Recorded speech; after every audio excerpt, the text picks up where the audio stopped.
Hello again, everybody. Welcome to another exciting episode of Random Blogging! So today, I want to talk about something that I didn't think I was going to make a video about just because everybody in the world was making this video. Everybody! All the big names were making videos about it. And I'm like, you know what? I really don't have anything to add to the conversation. So I'm going to sit this one out. And then it ended. And people are still flipping shit about this. But one of the questions I keep hearing over and over again is how in the world could they have thought this is a good idea? There's no other than the idea that these are just horrible, disgusting individuals that are only there to suck money out of people, which is not true. So I wanted to make a video talking about what I think could have possibly happened to make the recent events surrounding the Fine Brothers and React world happen in a way that they thought that this was a good idea, that people were really going to enjoy it.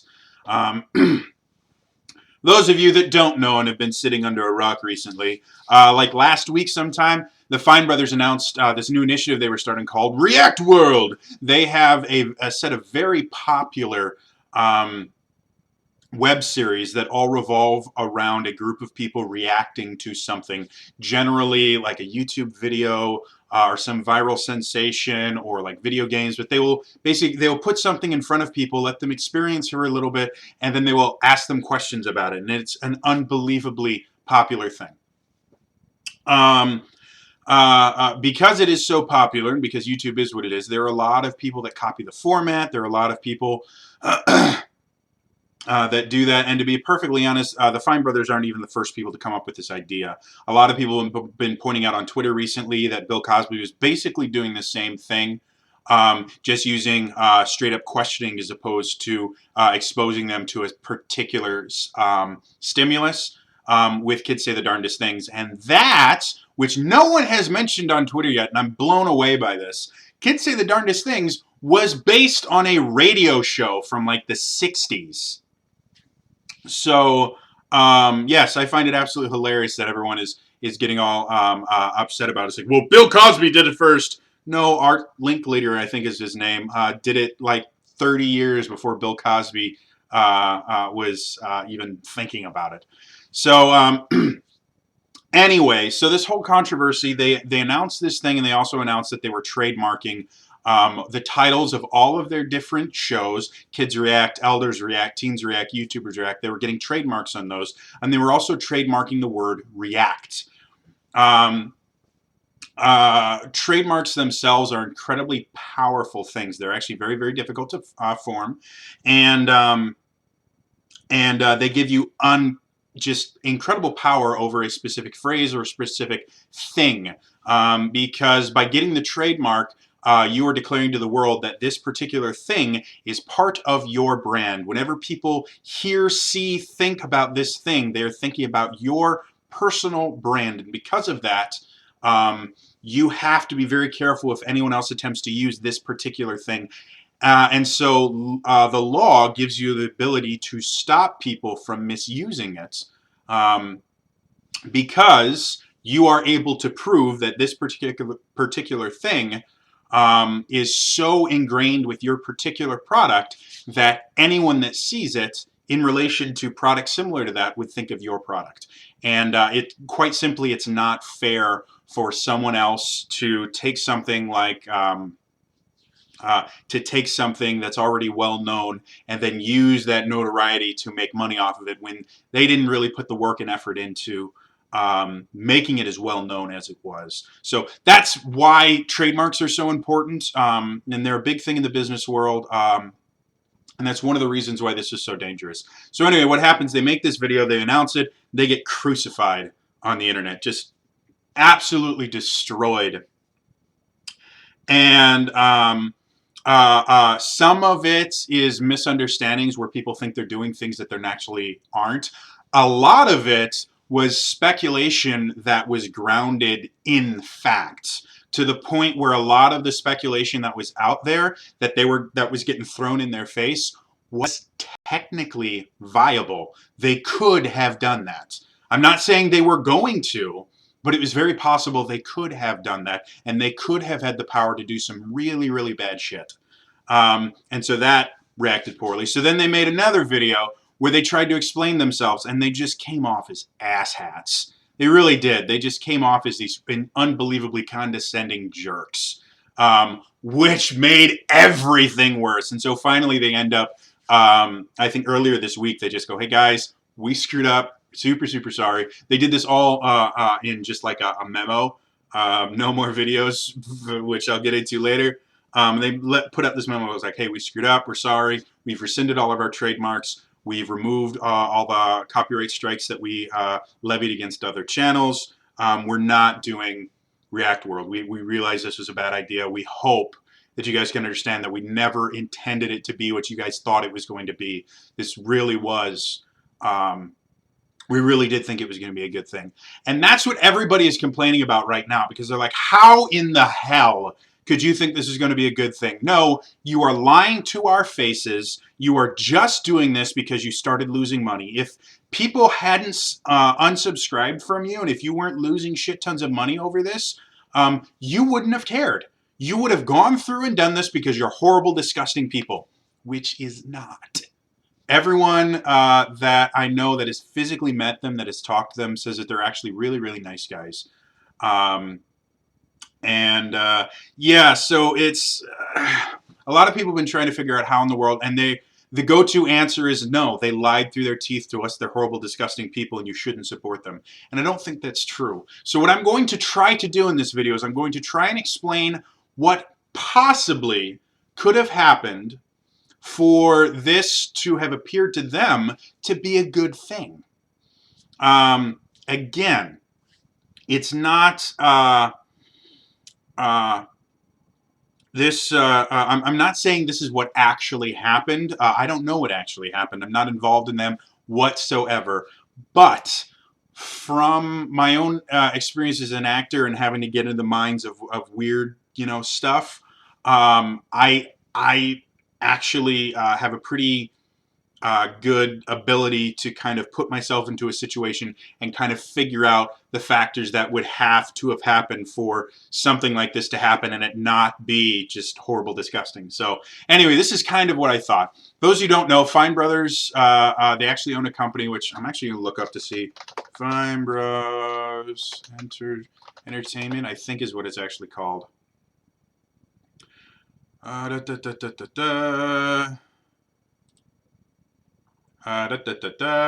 it's Benny and Rafi Fine, and I believe they're I believe the actual company behind it is called Fine Brothers Entertainment. So anyway, Fine Brothers Entertainment, or whatever their company is called, has somewhere between like 40 to 50 employees. It's not just Benny and Rafi. It's actually a full-blown company. They have employees that they pay and pay taxes on and things like that. Like, it's a real company. When you get above probably about like anywhere from 15 to 20 people working in a company, there are certain aspects of the company that the person that owns it has no connection with whatsoever. They don't do anything involving that particular aspect. They don't know anything about it. And that's normally for one of two reasons. One, it's menial work that they simply don't have the time to do themselves or even worry about, so they hire someone to take care of it for them.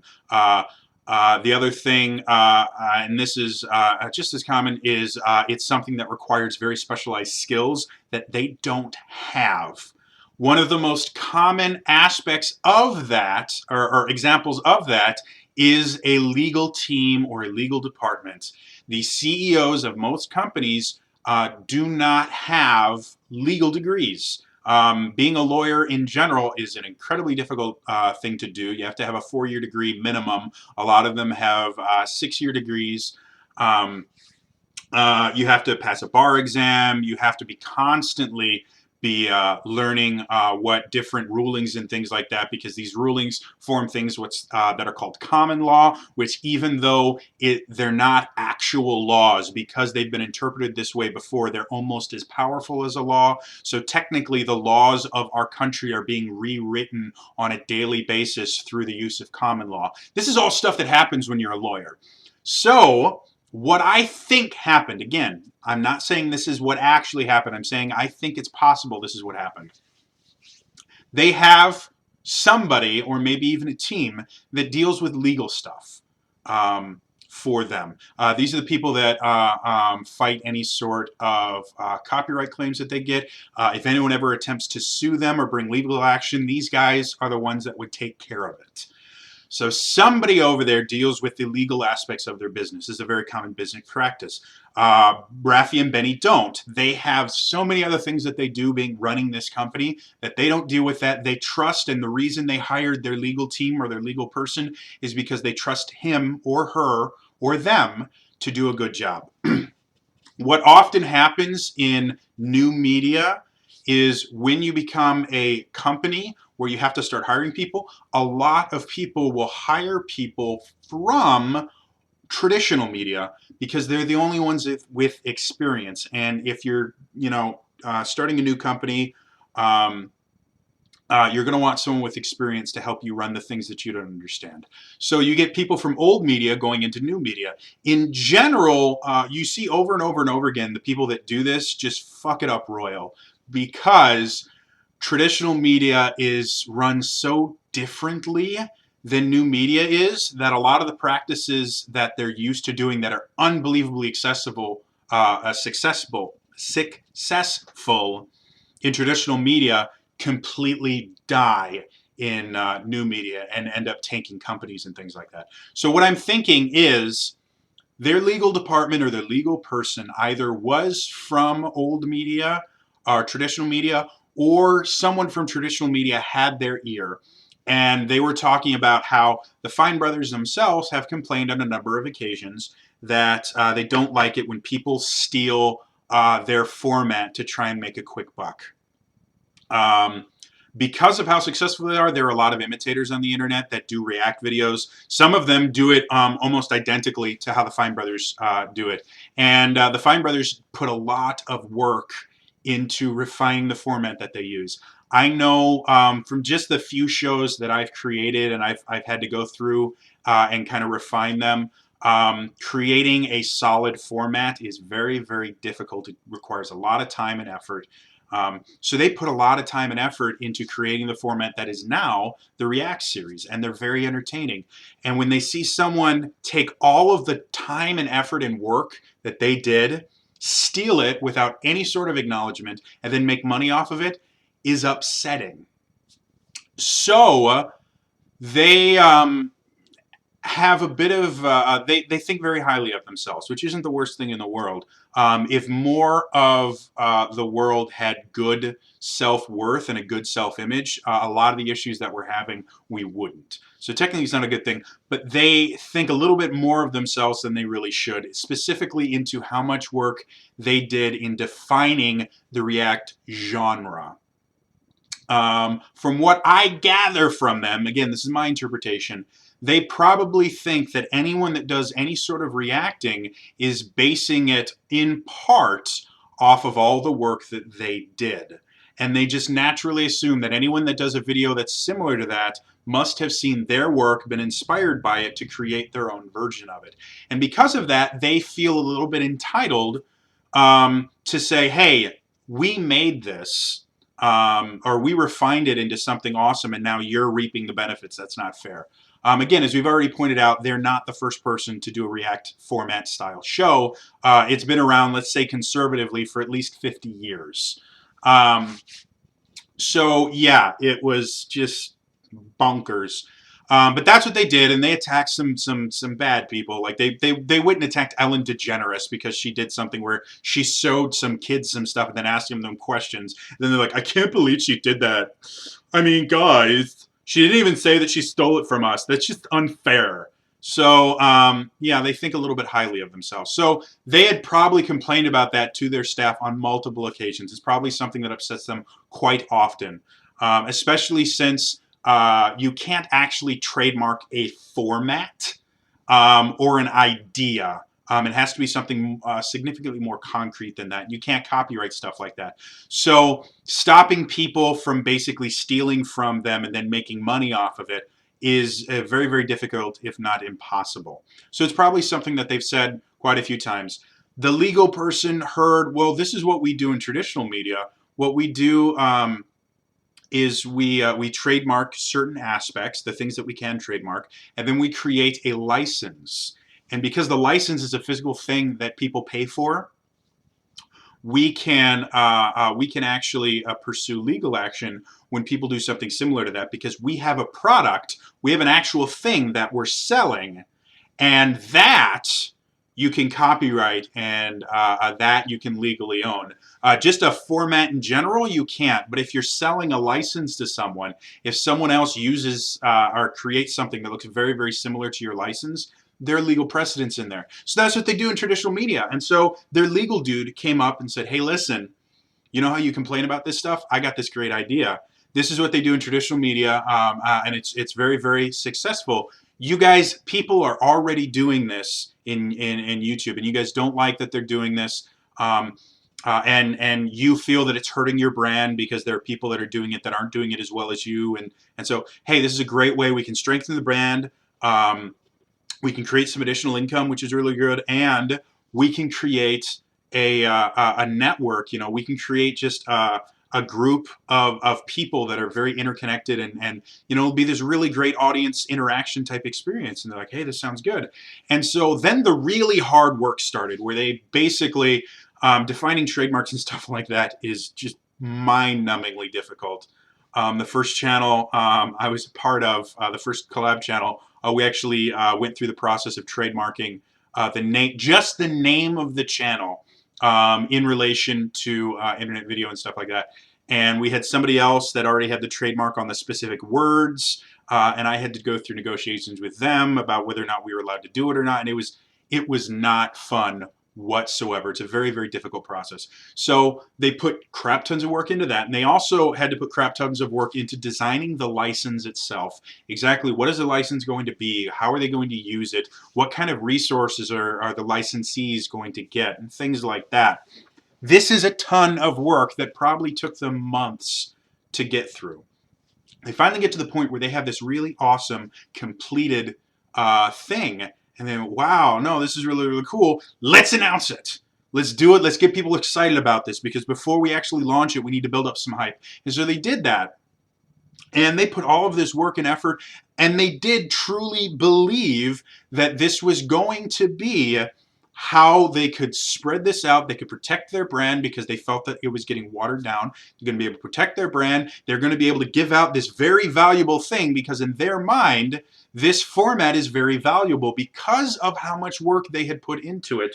And again, we've already seen that that's how they thought of it after they attacked Ellen and after they've done all these other things. They think this is a very valuable thing. So in their mind, they have this incredibly valuable thing that if they follow traditional media, people would pay a lot of money for.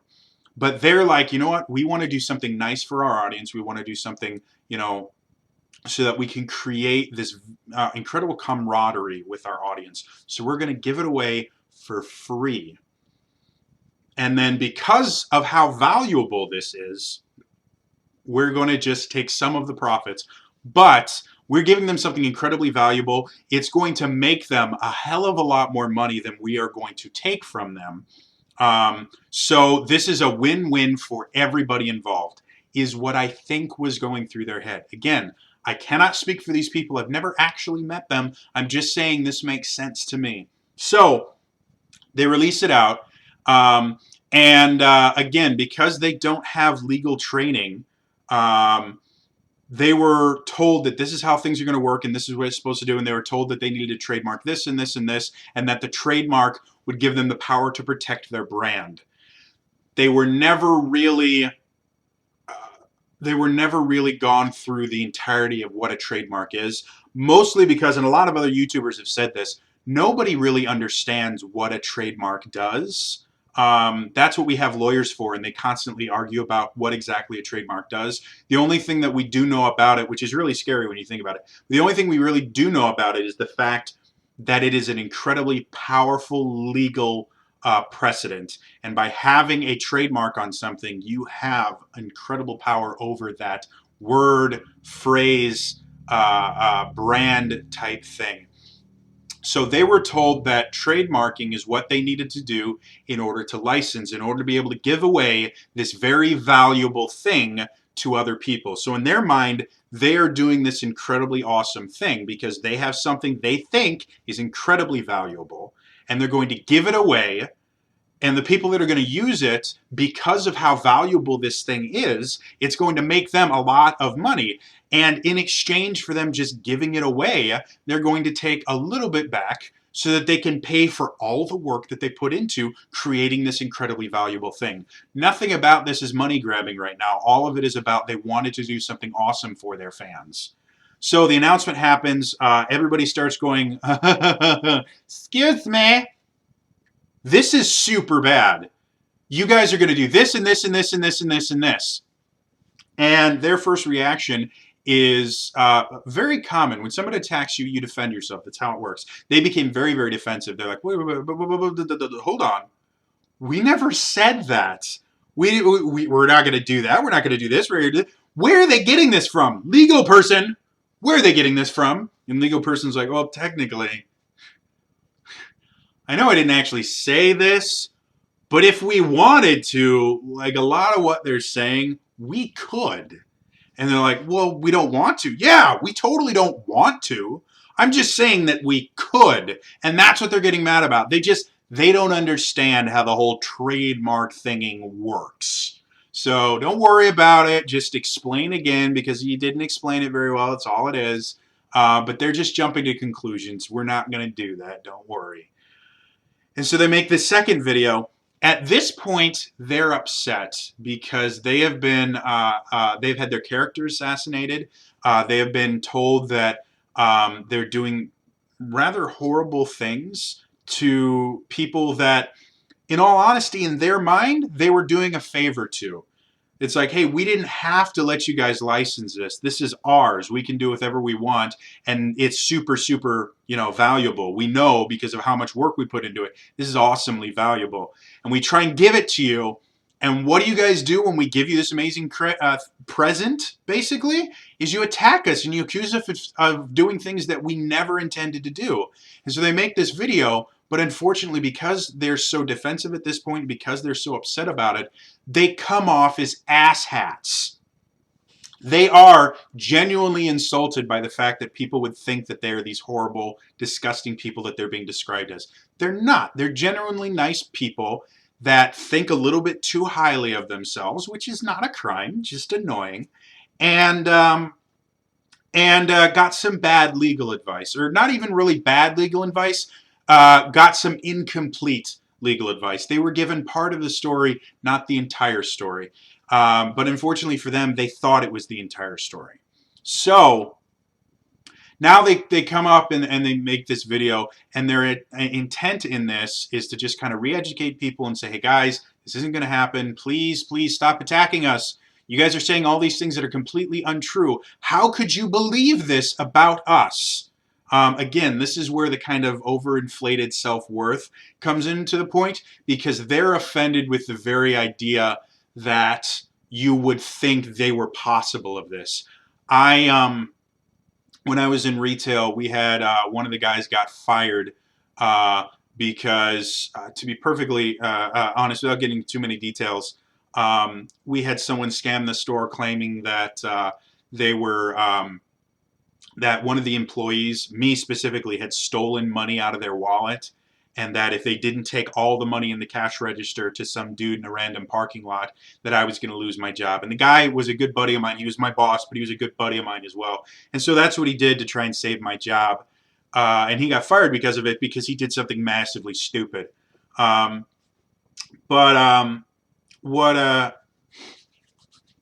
What ended up happening after the fact is I got informed what happened, and he told me, he's like, hey, they said that you stole from this guy, and I was unbelievably upset. Not so much that my friend was getting fired and that my job had just become significantly more difficult, or the fact that I was no longer going to be able to work with someone that I really enjoyed working with. He and I were very good friends. The reason I got the job at that particular store is that he begged me to come over because we work well together. And so I wasn't so much upset about that. I was upset about the fact that he thought that I would steal from a customer. That was so far outside of my own personality. Like, I would never in a million years think to steal from a customer. It just never would happen. And I was unbelievably upset and insulted that I'm like, wait a minute. First of all, you believed that I would steal from a customer, which hurts real bad. And second of all, you never thought to ask me? You never thought to just come up to me and go, hey, somebody said that you stole from one of the customers. What's going on here? Because I would have explained it right then and I would have been able to. But no, you jumped to a conclusion. You thought I had the ability to do something disgusting. And you believed someone that there's no reason you should believe them. They don't have the relationship that you and I do. You believe some stranger over me. That is insulting. And to be perfectly honest, we haven't spoken since then. It left such a bad rift between the two of us. So I think that's kind of what happened in the second video, is they had this amazing relationship with their fans, and they were offended that their fans could believe that they would do something so heinous. Again, a little bit of, thinking that they, having a little bit overinflated self-image. And so they came off as very, very antagonistic because they were hurt. They were insulted that people would think that they would do that. That went even worse. And so more and more stuff, all these stuff kept coming up about how they were doing this. The stuff that happened with Ellen DeGeneres started resurfacing. People started putting up the fact that, like, you guys didn't even create the React format. It got worse and worse and worse, and eventually they made the memo out. The reason they did a memo instead of a video is they probably are still super, super pissed about this because they put a shit ton of work into this. Like I said, this is a massive, massive deal to do something like this. It takes hundreds and hundreds of hours to be able to do this, sometimes thousands or even tens of thousands of hours to be able to do something like this. And after they did something that they thought was so cool and that they were going to help their fans and all that, they got called horrible, horrible, disgusting names. So I guarantee the reason they made a memo as opposed to recording a video is because they were afraid they would do the exact same thing they did the last time, which was come off as complete asshats. Which, again, I don't think that they are. I think this was just them getting into a bad situation and not being given the whole story, and then people ran away with it, which, again, was not beyond the realm of reason. Like, a lot of the stuff that people were thinking they could have done, they could have. Like, if this had gone through, YouTube would have changed instantly. You would have watched, 100 other companies do the exact same thing, and YouTube would have become privatized instantly. Because, to be blunt, there's nothing original on YouTube. Absolutely nothing. If you see a video on there that's super, super viral, there are probably, and really awesome, there are probably 100 other videos that have used the exact same jokes or the exact same format or something like that. Nothing on YouTube is original. It's just the idea of putting your own spin on an established idea or principle. Which is true about anything. I mean, if you've ever heard, Axis of Awesome has this thing called the 4-chord song, where they basically take all these different pop songs that all have the same chord progression and show that they all have the same chord progression. That doesn't mean that the people creating these songs are unoriginal or anything like that, because they are making unique content using an established format. And that's kind of what YouTube is. The best creators use an established format in new and unique ways to make something awesome. Um, and yeah, had this gone through, yeah, YouTube would have been changed forever. In my personal opinion, in a bad way. But again, I don't think the Fine brothers are these horrible, disgusting people that everyone is saying they are. They're not. They made a mistake. They made a big mistake. They think a little bit too highly of themselves, which as successful as they are, is not surprising. Once you get to a certain level of success, you develop a little bit of an image issue.